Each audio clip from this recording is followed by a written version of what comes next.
here we are. This is S.x Love Psychedelics, and I'm your host, Dr. Kat.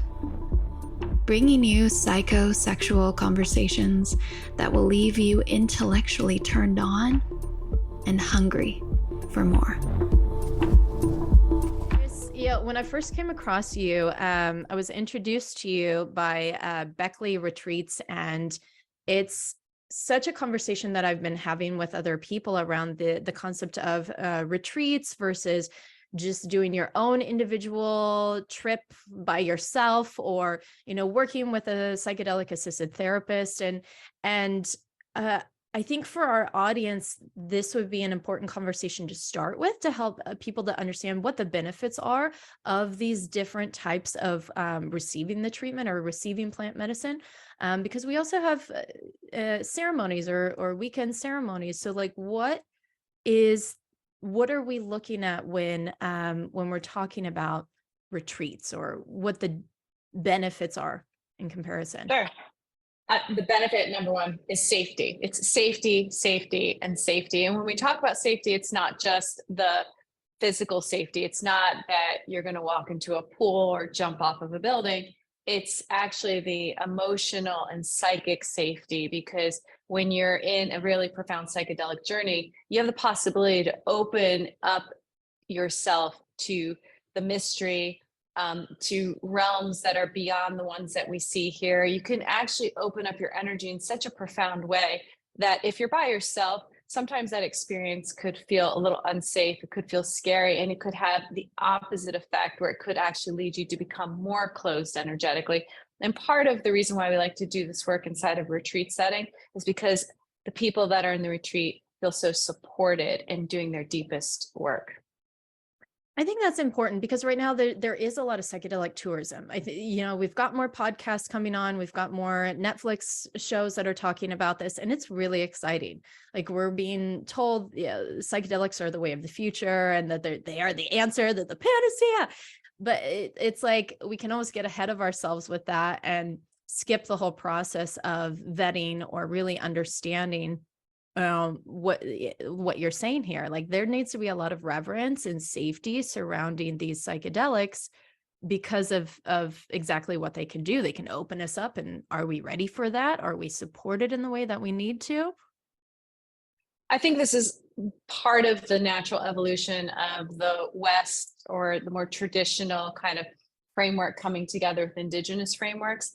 Recently, we had a Beckley retreat where we were celebrating Amanda's 80th birthday, and we had some psychedelic figureheads who came to that retreat, who were, older, kind of very, very well-respected members of the psychedelic community. And even for them, the idea of doing a psychedelic in a ceremonial setting was relatively novel for them, because their background is that they would, use a psychedelic and then go for a hike in the woods. They were using them in community settings and in nature settings. So the idea of sitting in a room with a very intentional ceremony can even be new to some of the people that are figureheads in the psychedelic community. The tradition of a ceremony really goes back to the indigenous cultures, where it was believed that this kind of work needed to be held in a very intentional container, and that intentional container was established by the medicine man. There was somebody who was responsible for creating that container, and they believe that that container is, again, what lets people do their deepest work. It's I can speak a lot about how containers are created, but the depth and the strength of that container is directly correlated to how deep people can go in their inner work. I agree with that. I mean, even as a psychotherapist, I'm technically a container for the person that I'm working with in my room. If I'm holding strength, presence, patience, compassion, clarity here, and curiosity, the other person can be in safety, that they can be in their fullest expression, or chaos or emotional, like big emotions, and just fall apart, so that they can do that deeper work and realize that they're held.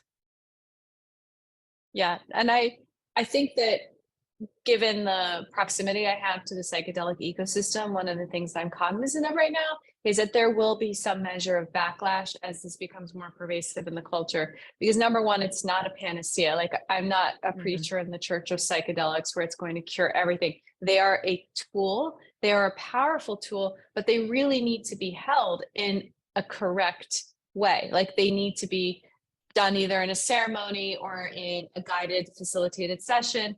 And then after that, you want to make sure that you have the integration. So what you're talking about, that kind of therapeutic process in conjunction with the use of a psychedelic, is where we're going to see the best results. But, when people are using them in ways that are not as informed, I do think you're going to see some, unexpected, not so great results. Mm-hmm. Yeah.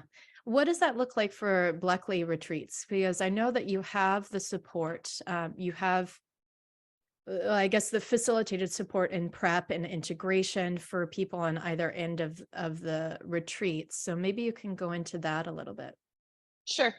We designed a program that was trying to take the best practices of what is kind of the more clinical approach, although we're not treating like a clinical approach, we're looking at these clinical models in terms of what their best practices are and trying to integrate those along with what some of the best practices are in indigenous ways.